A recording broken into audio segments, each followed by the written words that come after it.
Good evening, folks. Thank you for being here. My name is Michael Kroll. I'm the Fremont County Emergency Management Director.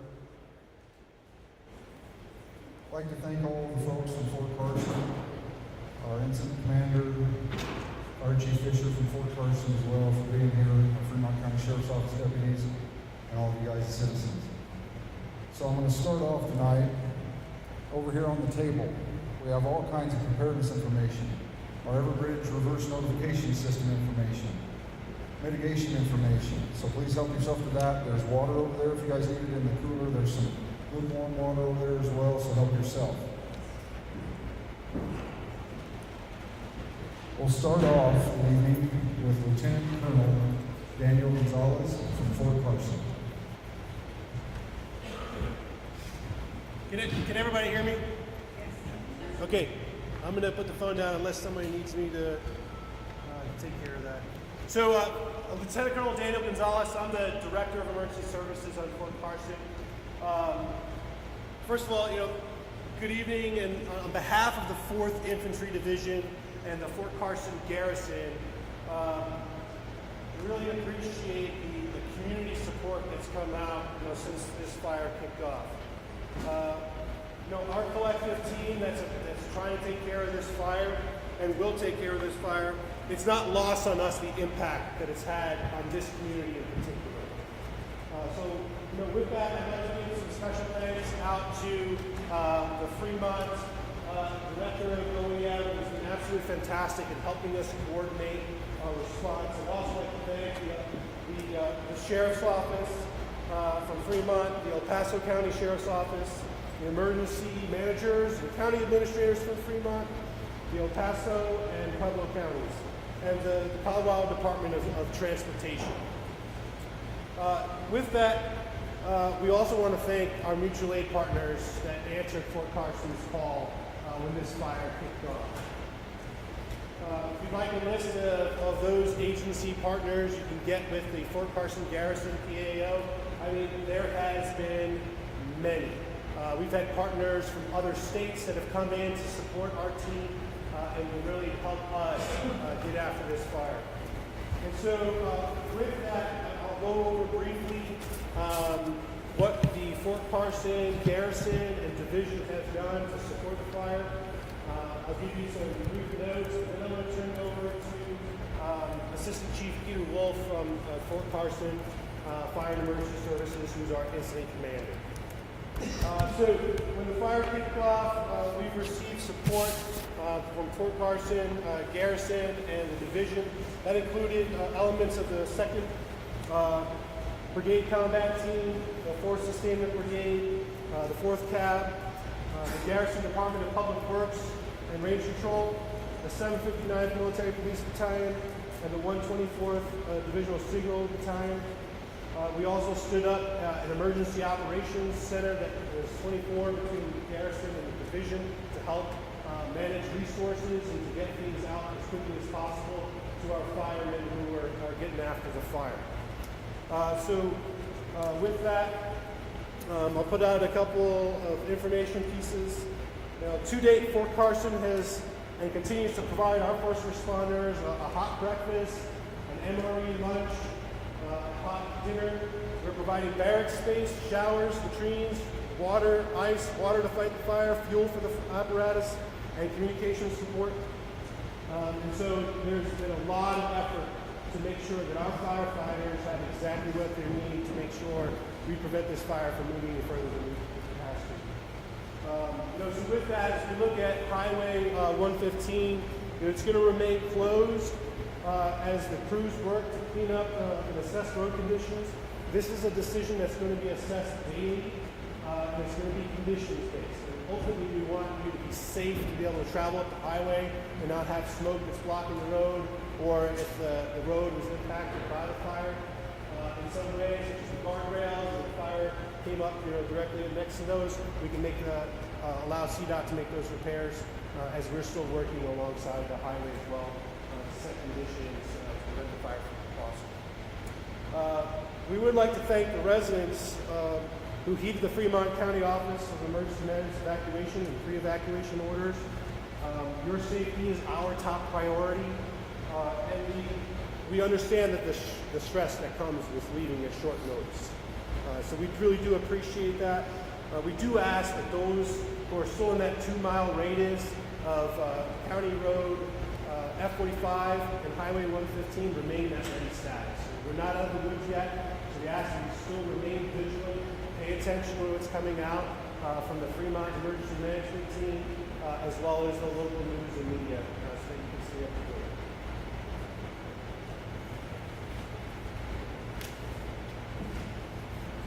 All right, so even after Highway 115 opens, what you can expect is that you'll still see smoke.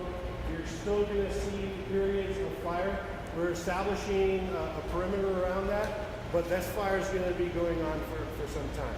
All right, so you'll see signs along the highway. We're working with CDOT and our partners in the Sheriff's Office to make sure that the community is aware that we know there's an active fire along the highway. And what we're trying to do there is make sure that everyone's aware. So if someone's coming from out of the area and not from this community or not from Colorado Springs that's not aware of the fire, that they know that the fire department, the police department, and everyone's aware that there's an active fire. So you'll see those signs going up once the highway does become open. So with that, as you're traveling up that road, what we're going to ask is pay close attention to the road. There's going to be a lot of distractions to your right. As much of the land directly along the highway, has been burned, right, from the fire. And what we don't want is someone to drive off the road because they're staring at the fire and they're not paying attention, or to get into a car accident with another vehicle. So just be careful as you're heading up the highway when it does open. And with that, we will be taking questions after my incident commander provides his update on the fire specifically from this perspective.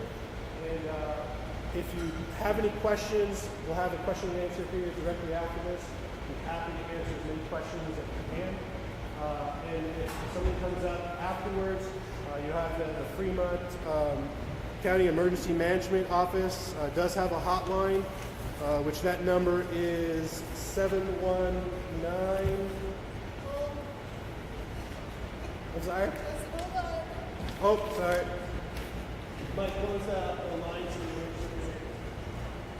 So the Fremont County Emergency Management Hotline is 719-276-7421. Thanks, Mike. Appreciate that. So with that, I'll turn it over to Assistant Chief Peter Wolf. He is the incident commander from the Director of Emergency Services, Fire and Emergency Services. Good evening. So I want to kind of walk you around the fire so that you kind of understand where we're at right now. We'll talk a little bit about the history, where and how this kind of got started and why it did what it did. Okay. So right now on the incident, there are 240 firefighters. That's spread across about 25 different fire agencies. There are 4 helicopters currently assigned to the incident with additional fixed-wing aircraft on standby at Colorado Springs Airport to assist if we need those resources. We have water tenders, we have dozers, we have hotshot crews, we have Type 2 crews. So we have an extensive selection of resources to go tackle this. Starting on the north end, this is Gate 12, Fort Carson Gate 12, just south of mile marker 27. We go into Division X-Ray. Division X-Ray is Military Route 8, is the road that we ended up choosing as our control line. Crews have been working for several days now to burn out some interior islands, secure the road. They're working now to actually chip piles of trees that were cut as the crews move through ahead of the firing operation to secure that road. Coming down to the east, we hit Camp Red Devil. That is the division break between X-Ray and Delta. Delta drops off on the military Route 11 and comes around the bottom eastern corner. That is again a very wide road. A lot of grass along that road, which is very easy for us to be able to get in and be successful in operations to hold the flyer to the road. We don't have to worry about spotting across that road. Moving across down Route 11, we intersect with military Route 15 and 15 Alpha. That is our southern flank. It breaks into Division Alpha. Again, a large area of grass where we can be highly successful in controlling the fire, working through operations in there. Then we hit Gate 13 and we transition onto Highway 115, going north up to Gate 12 in Division Mike. From the transition of this fire over to a Type 3 organization, the number one goal and objective and priority has been to secure Highway 115 to prevent any fire from crossing 115. We had, some very adverse wind conditions on Thursday morning, and we had to make some decisions very rapidly as fire wanted to advance west. We did initiate a backfire from Gate 13 for about a mile up Highway 115. That put up a lot of smoke, and everybody was, yeah. Unfortunately, given the wind conditions that we had to make that decision. At the same time, due to prudence and in coordination with Mr. Kroll, we had already set some trigger points for different evacuations, pre-evacuation notices. I made the decision to contact him and activate the first phase of our evacuation. That was a 2-mile evacuation radius from County Road F45. It's very hard when those trigger points get hit to make those decisions if you don't plan them. So they were planned, okay? We had a number of different trigger points at that point. I only acted one of them because I did not have fire across the highway yet. Crews were doing an outstanding job. There was approximately 10 engines in that area, plus a hotshot crew, plus 2 additional hand crews holding the road, and we were very successful with that operation. It was a little hairy there for about an hour, but all the confidence I had in my resources to get the job done.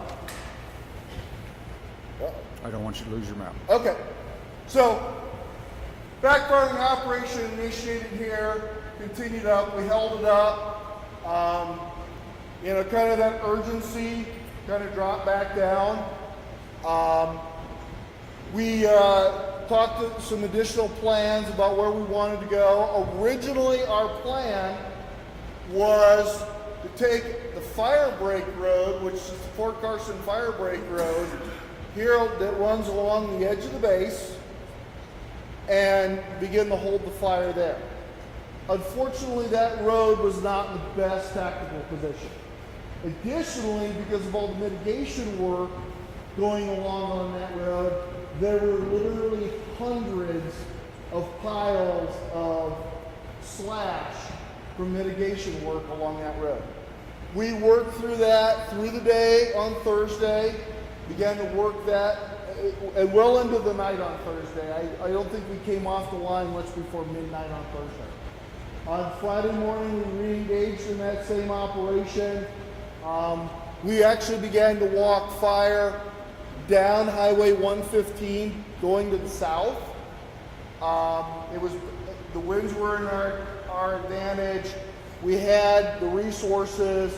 We had the tactical advantage.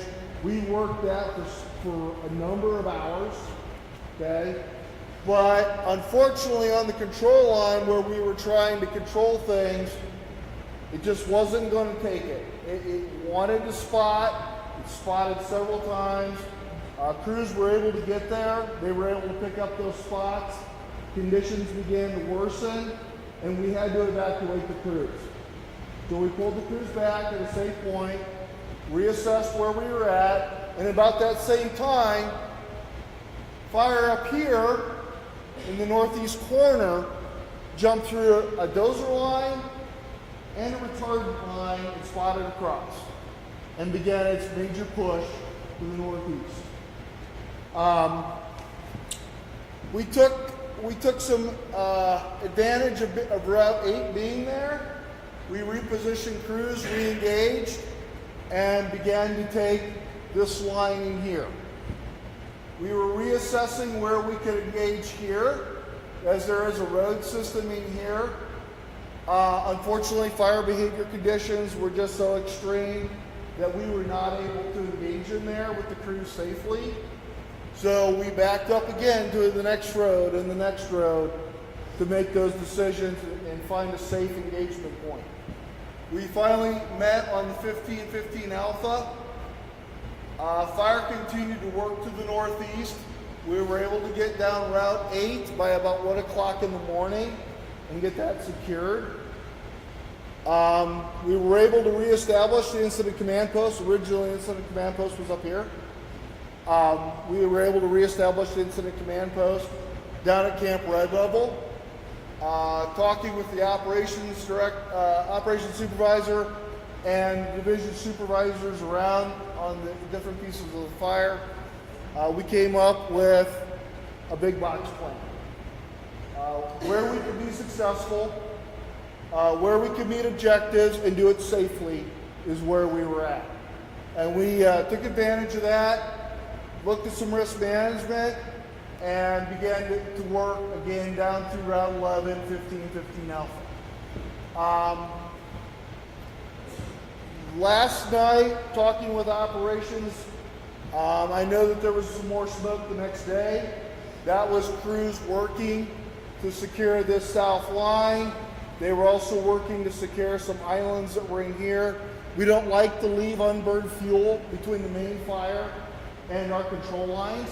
It's a safety risk for us. It's going to want to spot, it's going to want to run, and so we want to take advantage of those systems and those weathers. So, crews began along the south, cleaned up some islands up in here. We began to look at the map and look at where the crews had been successful, where they still needed to do more work to meet their objectives. And talking with them, we were confident that this piece here at Gate 12 and the dozer line that went around Camp Red Devil were of a containment level where we were confident that fire should not be an impact. So that's where we get containment from, okay? We look at things that are controlled and we look at things that are contained. Controlled line means that the fire is still there. It's still smoldering, there's still trees that are burning, everything else, but we're up against something that we have it under control. But I don't call that contained until we take the time to go through and at various depths, what we call distance off the control line, to mop up, cut down trees that are smoldering, make sure that we have the fire extinguished in those areas. So, containment-wise, we came and looked at this. This is 15.9 miles all the way around it. We looked at where we were confident, where things were tied in. It was about 3.8 miles. So that's where we get the number of 24% contained. Okay? As we came down this evening, crews are still engaged. There are 2 hand crews and 7 engines working along Highway 115 right now. There's another hotshot crew in Division Alpha, a hotshot crew in Division Delta, 2 additional hand crews in Division X, talking with the division supervisors and the operations section chief. We're confident right now that we're going to be raising that containment to 30%. Okay? I'm good making that statement right now. We're going to go to 30%. When those crews come off the line in about 2000, 2030 tonight, and we switch from day operations to night operations, okay, I'm going to get with those divisions some more. We're going to look at some more maps. That number may change. It will probably go up a little bit.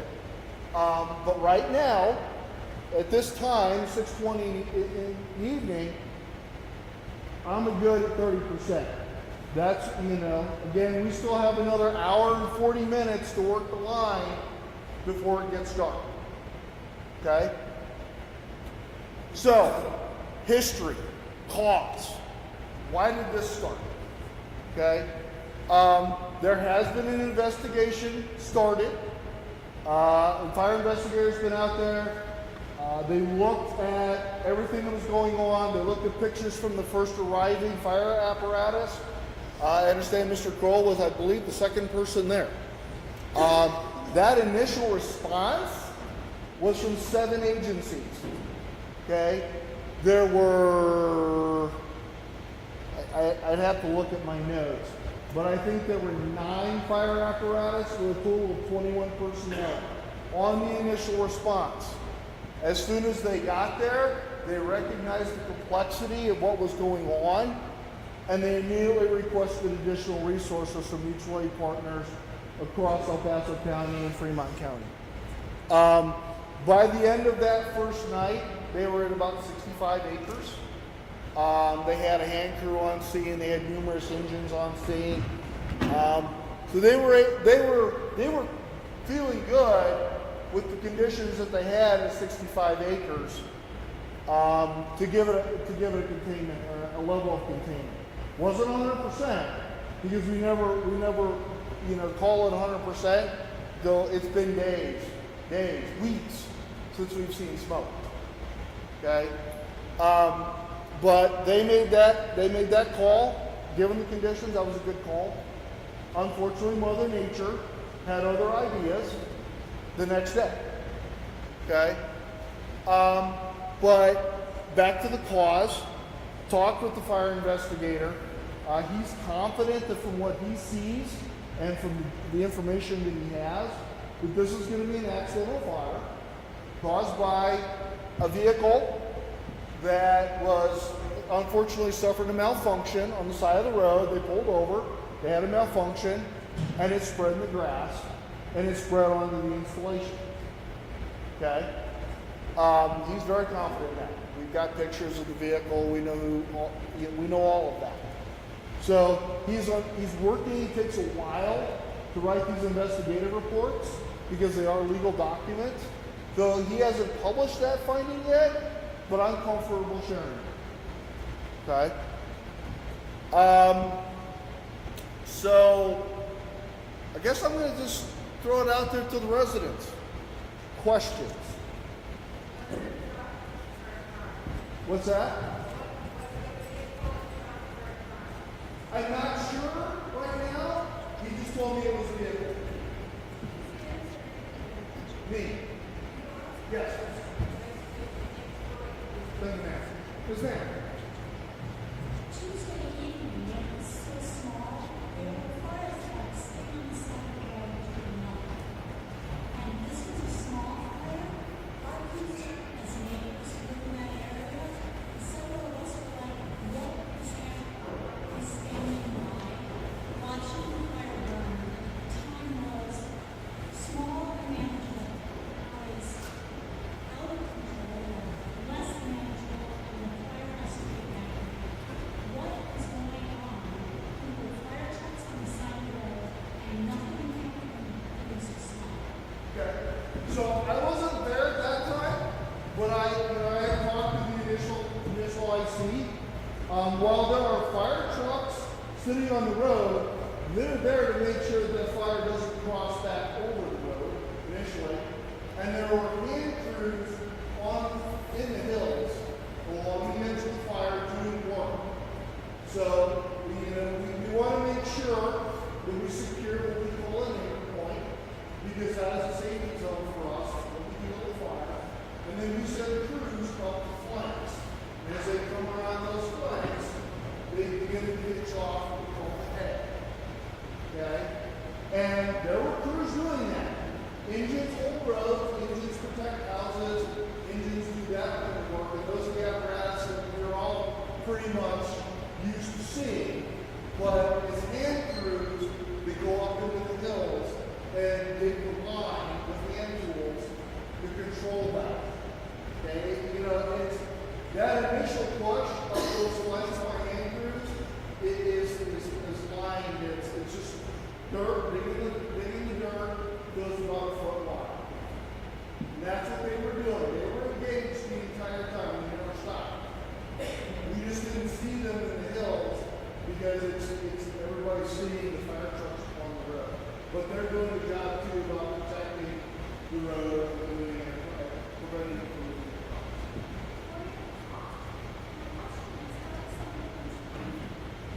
On Tuesday night, suddenly becomes 7,500 acres. Where was the decision made that this didn't stop? How do we not face this again? We're at a very high fire season. How do we not have something small that someone says, yeah, we think we got it, and then we're in this again? So, to answer your question, is it's been a very dry year. I mean, that's obvious. And, you know, we've been having a lot of discussion between different emergency services, different fire departments, about mitigation, prevention, how we will tackle this again. Okay? I will tell you that this area of Highway 115, I've been on front person over 25 years. It's been a concern for all of my 25 years. And my mentor, when I started on the department, his previous 20 years, he was concerned by this particular area. We had a fire back in the mid-80s in there. It was difficult to control. The terrain in there is extreme. It's not something that we can easily go in and do thinking or mitigation. We definitely can't go in here and just try to fire. Okay? It's just too difficult to unsafe terrain in that particular area. This was what I would kind of consider one of the worst case scenarios with the weather, given the drought, given the conditions, and then ammunition. So on your alpha side, on the southern flank, how marked is the southern flank, and how much are you controlling this? The southern flank. So the southern flank comes in here from gate 13, okay, which is, I believe, just north of mile marker 21. Okay. It is, we come up to the Fire Break Road, and then we tied into Route 15 Alpha, which is about a 30-foot wide road, dirt road. Okay. Crews have made good progress all the way along this. Okay. I would say at this point, this is one of the places that you're going to see that we're going to call it contained. Because we're in the grass, we have a high probability of success to what we're doing, and we're feeling pretty confident. Okay?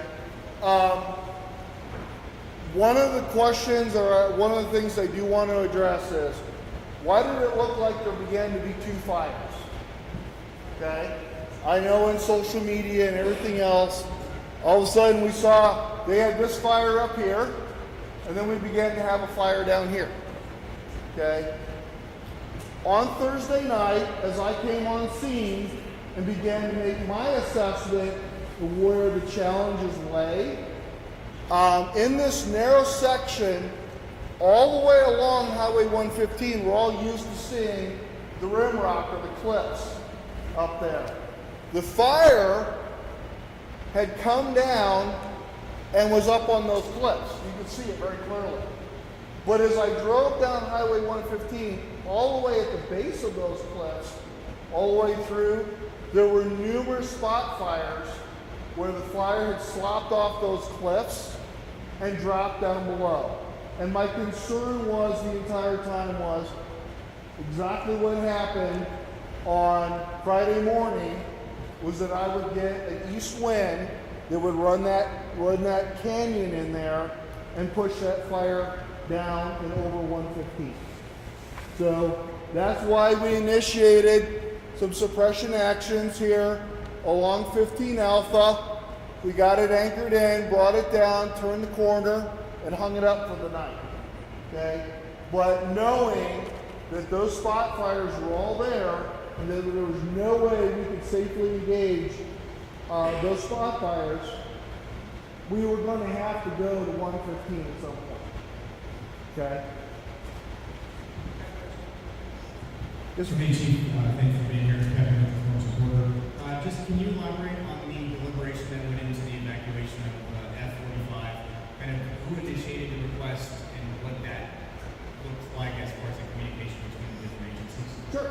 So the coordination for the F-45 evacuation zone was through the incident command team and Mr. Cole. We had a long discussion about it, about what that looked like, how many homes were in there, was there going to be good egress routes, how would we want to do that, what was going to be the trigger point for that.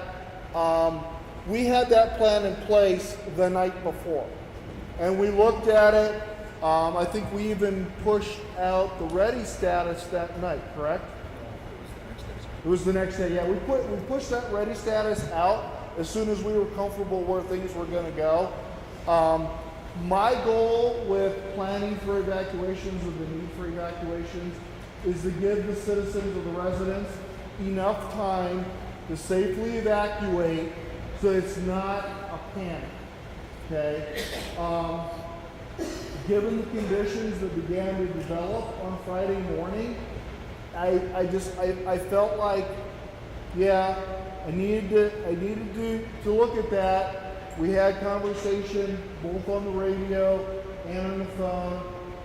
Chief Fisher from Fort Carson and I had a conversation, looking at the conditions, looking at the wind direction, the fire behavior that was going on. I was not confident that we were going to be successful in holding it east of Highway 115. So I wanted to give everybody as much time as I could to make that evacuation in a safe, unpanicked manner.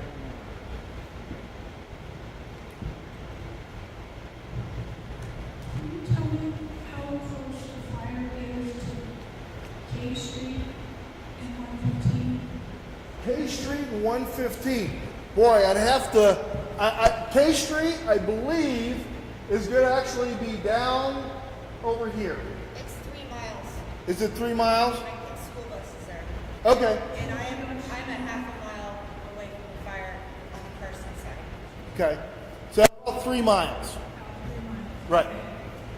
Another question I have is, I heard that there was live ammunition there and that was going to take you as far as getting control of the fire. Nothing that I have run into.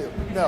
We have on the interior here where we're more closer to where the military trains, we have run into some ordnance that was not live. Okay. We have had EOD come out and look at those, and they've all been inert. Not a concern. Nothing has stopped operations from the minute the first engine arrived to right now.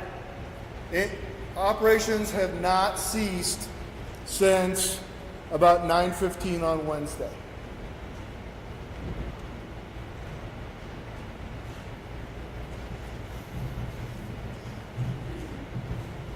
Just a minor question. Did anyone survive, or did you lose buildings that can't be written No, we have lost no structures. Okay, to our knowledge, not even damaged a guardrail on the side of 115. Nowhere have we walked that we found any damage. No structures were lost at Camp Red Hook. I don't need the mic, I can talk loud.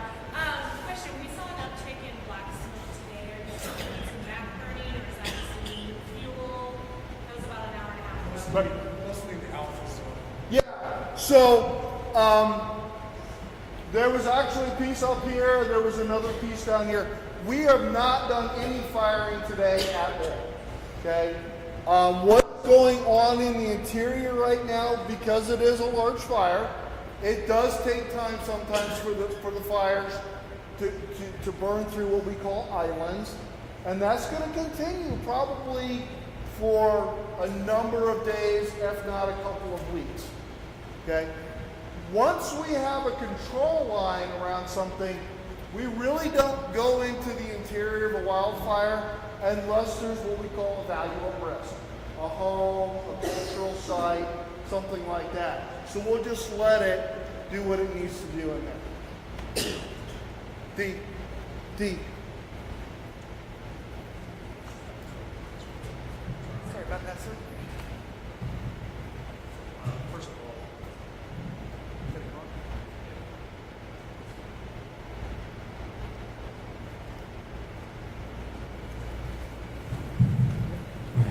First of all, thanks for putting out the standard job so far. This may be a question for Fremont County, but I sure felt like if I had about an hour or less between ready and get the hell out of there. Okay. What happened on Friday afternoon? It made me go for like all situations and go get out of the building. So, as our incident commander said, we had those unfavorable weather conditions. We were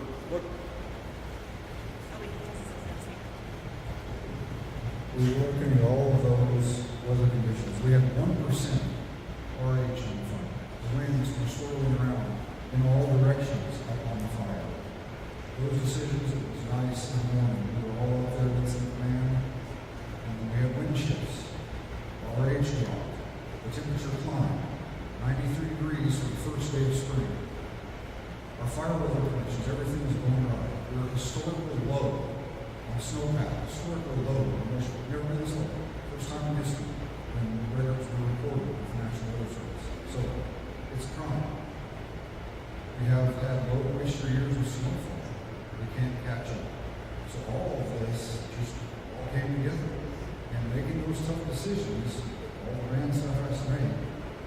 Everything was being monitored, but we can't control Mother Nature. So Mother Nature did her thing, and threw us a curveball. Whether somebody ever did it, things happen. So at the time that we had to initiate the back burn at gate 13, the wind direction was 180 degrees and double what the forecast that we had gotten 2 hours later, or 2 hours earlier, said it was going to be. Yeah. So, and, you know, one of the big things that we have to deal with at times in these canyons is terrain influence on the winds. They will funnel them through those canyons. And, you know, looking at it, watching the behaviors, we began to, you know, have issues and challenges. I believe that was what I was really seeing was that wind channeling in that canyon and taking advantage of it. So my question, well, thank you guys so much for everything you did. I watched you guys set the backfire on Alpha on Thursday night, and that's when I was like, maybe I should start packing in case it decides to jump, because then it's just a canyon between me and the canyon. That's it. But when we hit the evacuation, I had like, there was no other way. And so in between that and then the sheriff being within less than an hour to take it out. But I had to call 911 just to make sure I was in that zone. But because the hotline actually, sometimes it'll just go to a voicemail. And I don't know if that's because it's out of hours, like business hours or what. And the Everbridge app was not pushing out very well. I used Watch Duty and then I used Onyx the whole time for heat sensors and stuff. So is it always going to be like Everbridge? Yes, that's going to work, or should we just switch to a different way to get information? So Everbridge is the Fremont County and Custer County reverse notification system. That's what we have. That is our chosen reverse notification system. We don't control that. It's powers above us, boards above us that chose that. So that is our reverse notification. I don't even have an Everbridge app.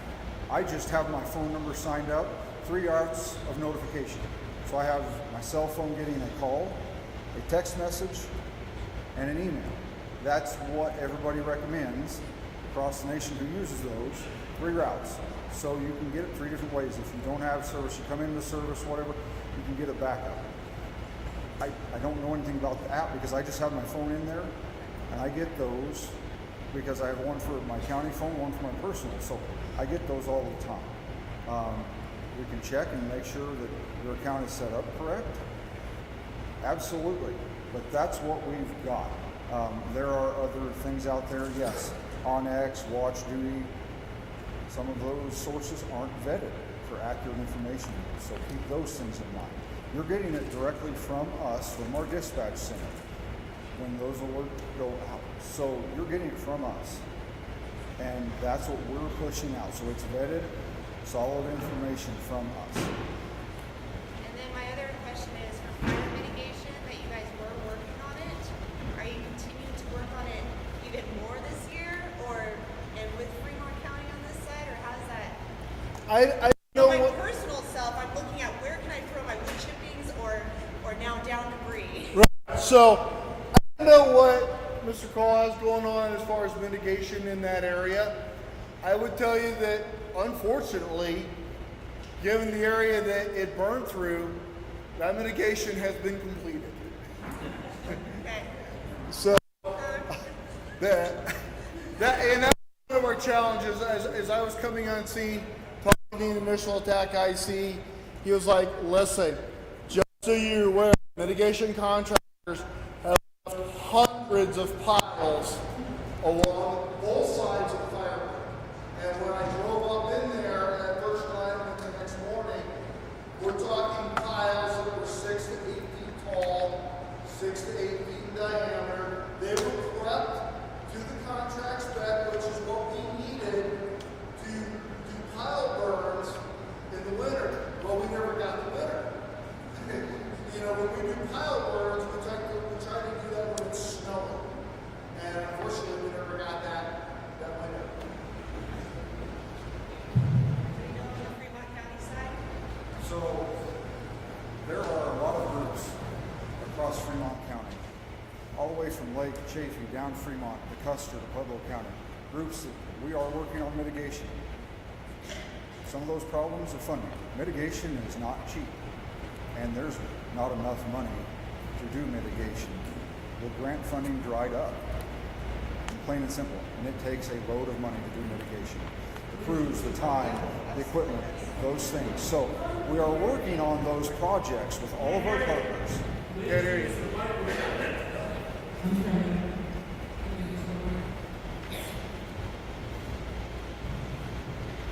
So there are crews, there are groups, there are agencies, government, from Lake Chaffee, Pueblo, Custer, all the way, Fremont, all the way down to Arkansas. Projects are being coordinated, shovel-ready projects, all of our partners. But there's not enough money to fund all of these projects. We have to pick and choose. We have to look at so many pieces of where these projects do the most good. As you were asking,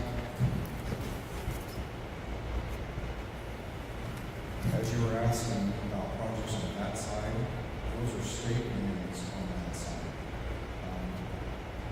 There are applications out there that show you that land ownership. So state lands on that side, where the quarry is, all those are state land areas back in there. But yes, there are all kinds of projects that are being put into place, groups that put these together. It's just a funding thing, and there's so much ground to cover. We have to try to pick up these projects that really do good for every area, and it has to be a consensus. Defund the wolves. I really appreciate everything that everybody did to fight the fire. And I didn't realize this was going to be explaining that. My problem is with communication. Trying to get information to make decisions. And my wife and I were on the phone last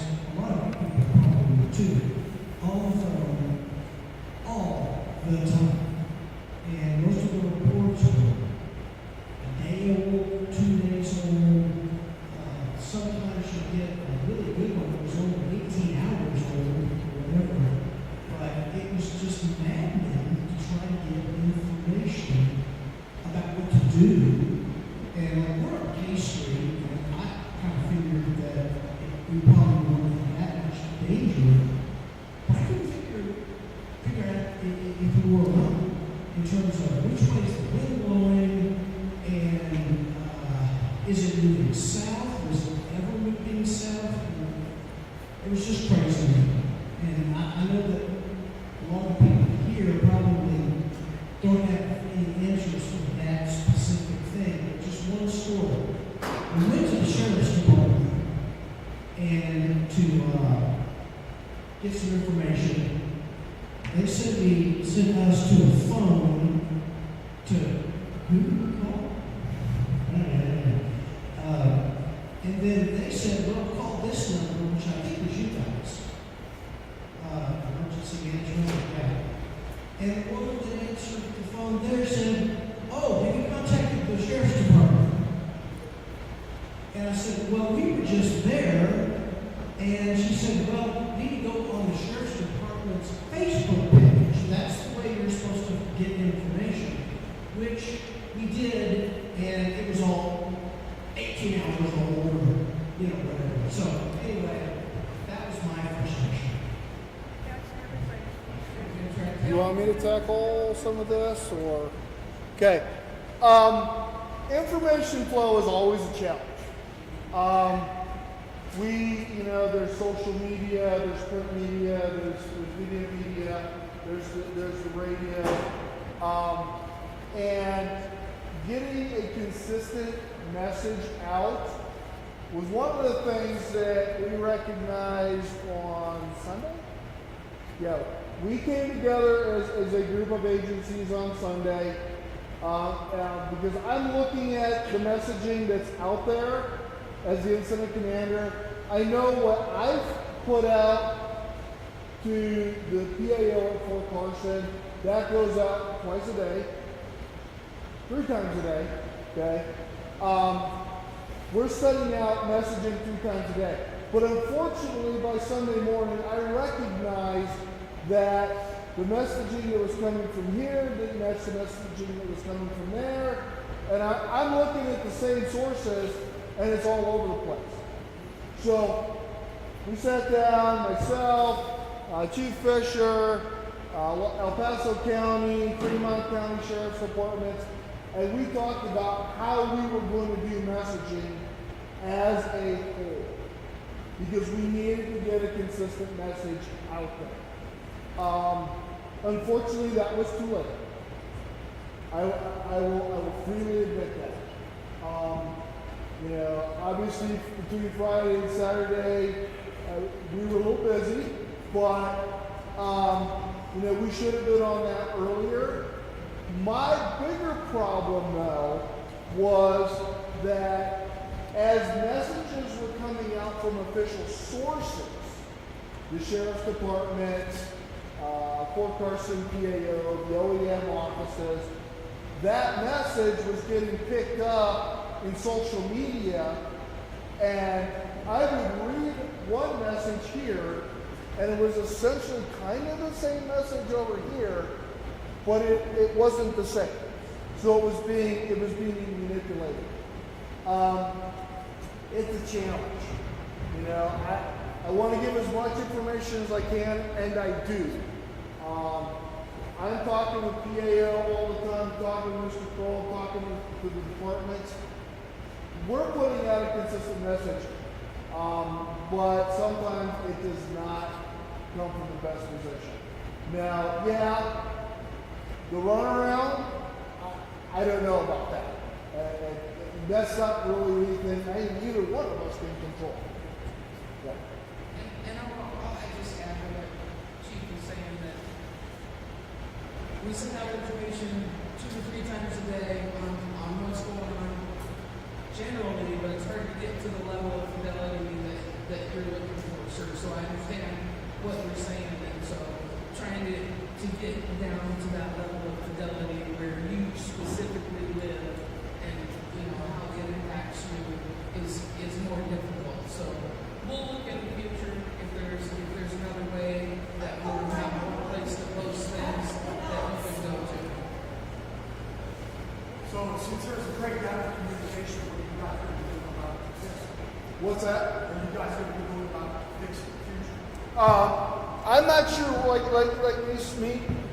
Miss McNutt just said, it's recognized. We're trying to fix it now. We've been working it since Sunday.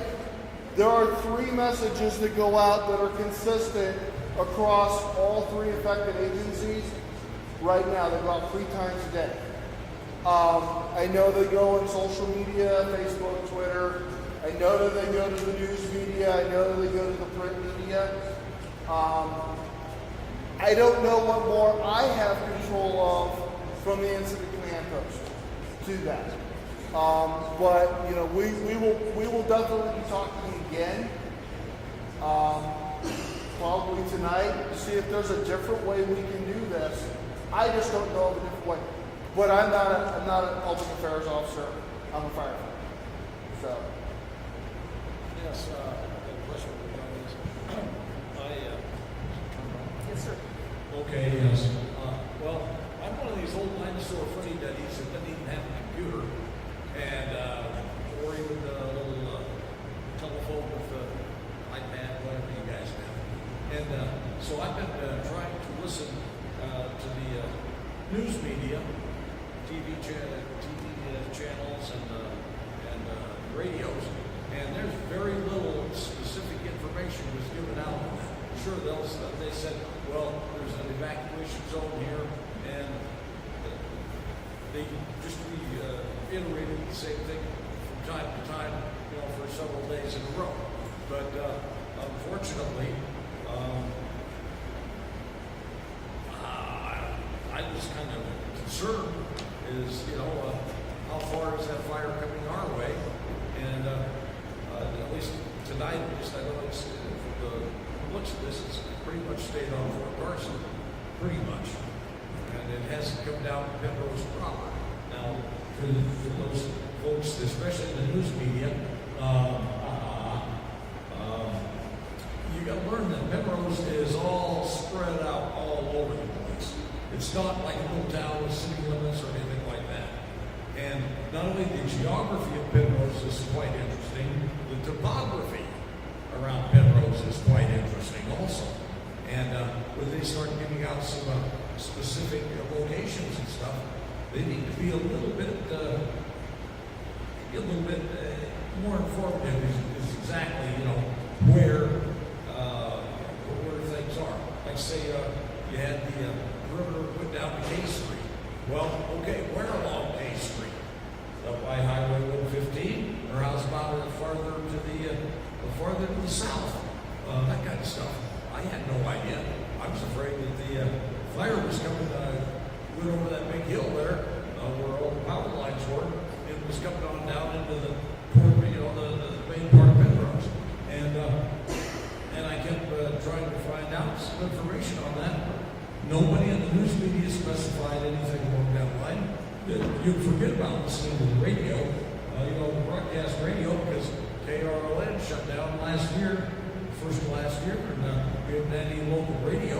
And all through the weekend, I was trying to find even some good information on TV, and evidently, an awful lot of the news people decided not to take off on the weekend. So the only information that I was getting was generally what was put out on maybe Friday. So anyway, that's I just wanted to comment on that, and I was like, if there was some way that maybe somebody somewhere might be able to, try to get us better information over the regular news media, more specific information. Thank you very much. Oh, by the way, I would like to thank all of the firefighters and all the people that's involved with this. You guys are doing a hell of a job, and thank you very much for your sacrifice and your hard work, and it's much appreciated. Thank you.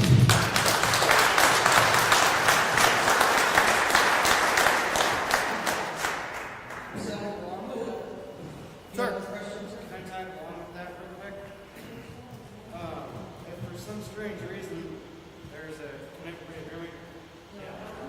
No? It's on. I was just wondering if there's, for any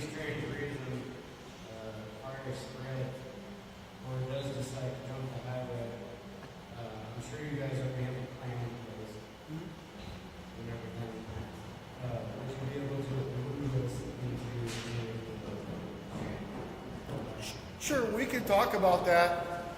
First of all, I want to say is we had a lot of discussion between the agencies about releasing the EVAC, and I'm always very, very, very hesitant to do that.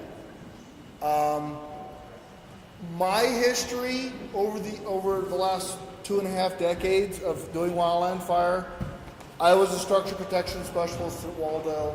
I was the deputy incident commander at Black Forest. I've run other large incidents across the country. And lessons learned from those incidents is what drives my decision making now.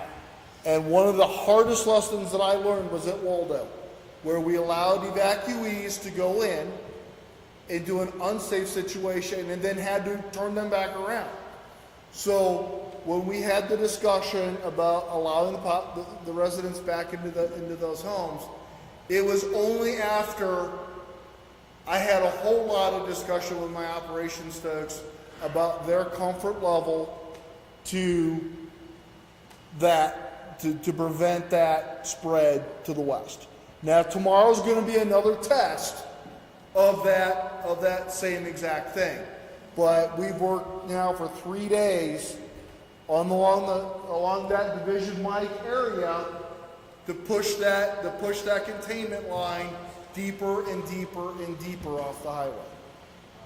Knocking on a lot of wood, I'll stomp on this floor right now that we're going to hold on to it, but that was a decision that was a very difficult decision.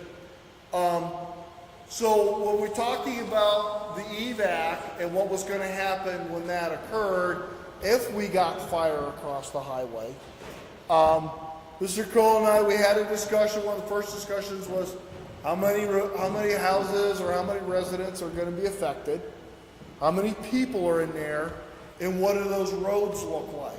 Because one of the things I've learned over the years is that when we're trying to evac civilians out of the path of anything, tornado, earthquake, fire, whatever, is that we don't want to create choke points, and we don't want to have fire apparatus trying to go up the road while people are coming out.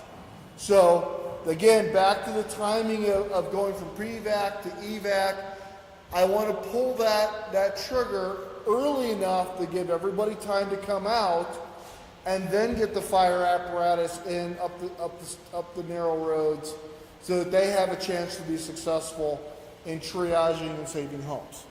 So we talked, particularly as things began to develop. I know he was in constant contact with Florence Fire, Penn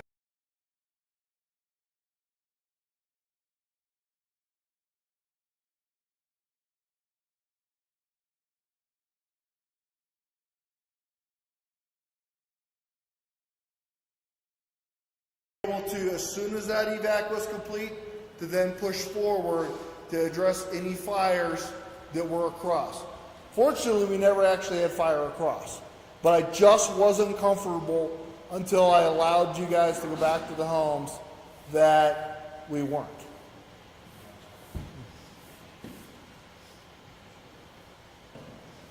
And I got a question on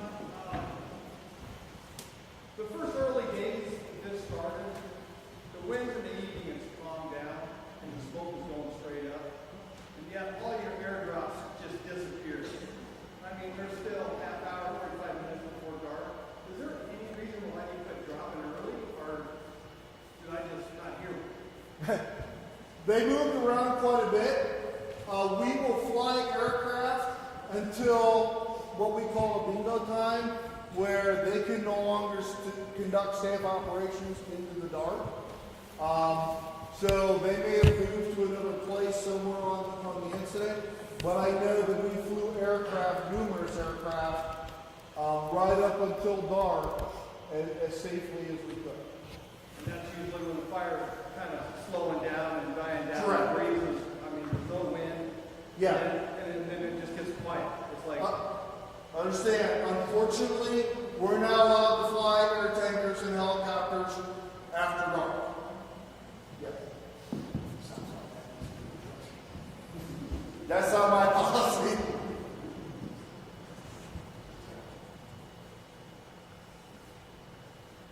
Anybody else? We'd just like to make sure that the news media could let us know, maybe you guys could let them know, and you let us know. Yeah, like I said, They can do a better job. Just to hear prevention, seems like they have the news media. We know if this fire was in Colorado Springs right now, all we would hear about would be the fire. That would be it. We have not heard but a couple of words from this station, that station, and it's been nothing. When it's your fire in your house, this is what we threaten. It's not a fun thing. And people don't understand, and I'm going to call the sheriff's departments. They made me feel like I was a criminal. I'm an old lady. I'm not doing anything wrong. Just trying to live another day. That's it. But I stood down with the white man who should be able to say something to me about what's going on with the fire. How close is it? What's going on? And they wouldn't do it. They just wouldn't do it. And they kept asking on Facebook, well, you know, they're telling me anything that I ever post on Facebook. I don't care.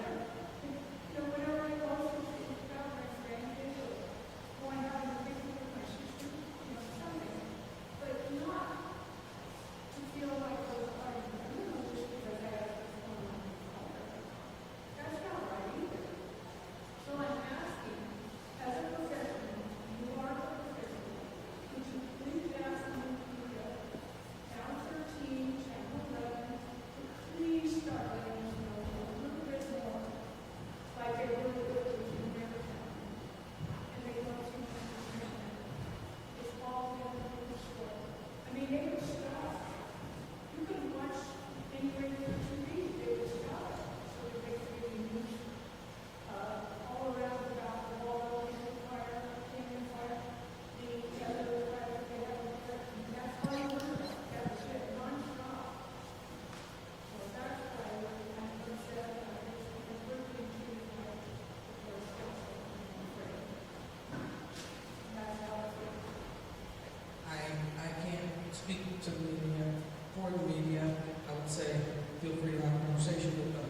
I will say that there is when structures are in danger and we get closer to people, then it ups the coverage of what's going on, and so So if somebody talks to her, I mean, that's natural, yes ma'am, but this fire is no different than other fires we've had on Fort Carson and how much information we send out and what we're doing. As a matter of fact, yeah.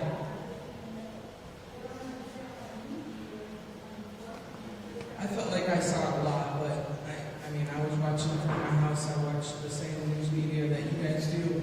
I heard it on the radio. I heard it on the TV. I heard it in a lot of places. I think the problem is we did not get to the fidelity that you needed, to the detail that you needed, and that's part of the problem.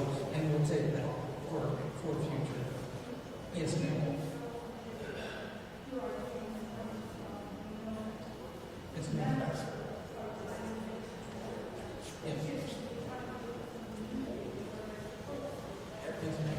It's our job to tell them. So I'll say this, we're going to have some of the team are still going to be here. Feel free to come up and talk to them. I'm going to steal Chief Wolf for a minute to do a quick interview with the media, but feel free to come talk to all of our professionals who are here and have more conversations if you want to. All right, I'll give you one more now. Okay. With the communication thing, so going back to what you had, it's like, wouldn't you have the thing that screams at you on the screen, like this is emergency broadcast, and then like cut you off, or it would be pushed off like we get Amber alerts, right? So anyone in this area, wouldn't they gotten an Amber alert of some sort, not like emergency relief, right? Like a weather alert or something like that for your phone or for radio or television, like if you cut your whole entire broadcast and just show across the ticker across the screen as to what's going on? Because you can do that in this location area too. Right?